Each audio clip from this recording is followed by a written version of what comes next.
புது வீடு கட்டுறேன். என்ன டைல்ஸ் போடலாம்? ஹர்ஷா டைல்ஸ் வாங்க. இது ஆர்டினரி இல்ல, எக்ஸ்ட்ராஆர்டினரி. ஹர்ஷா டைல்ஸ். இனிமே கண்ணை மூடிட்டு கடலை எண்ணெய் வாங்கலாம்.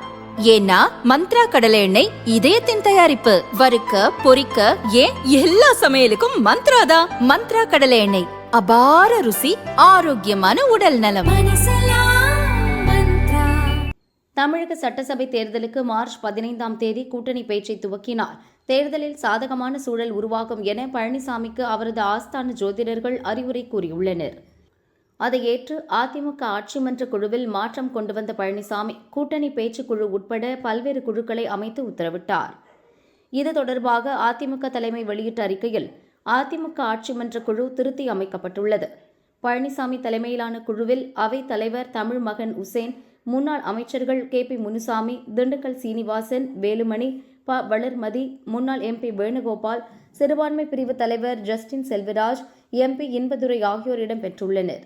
அதேபோல் கூட்டணி கட்சிகளுடன் தொகுதி பங்கீடு குறித்து பேச்சு நடத்த கே.பி. முனுசாமி, திண்டுக்கல் சீனிவாசன், வேலுமணி, வளர்மதி ஆகியோர் அடங்கிய பேச்சுக்குழு, எம்பி தம்பிதுரை தலைமையில் 10 பேர் கொண்ட தேர்தல் பிரச்சார பணிகளை முறைப்படுத்தும் குழு, முன்னாள் அமைச்சர் சி. விஜயபாஸ்கர் தலைமையில் 8 பேர் கொண்ட தேர்தல் விளம்பர குழு, முன்னாள் அமைச்சர் சி. வி. சண்முகம் தலைமையில் 5 பேர் கொண்ட சட்டக்குழு அமைக்கப்பட்டுள்ளது.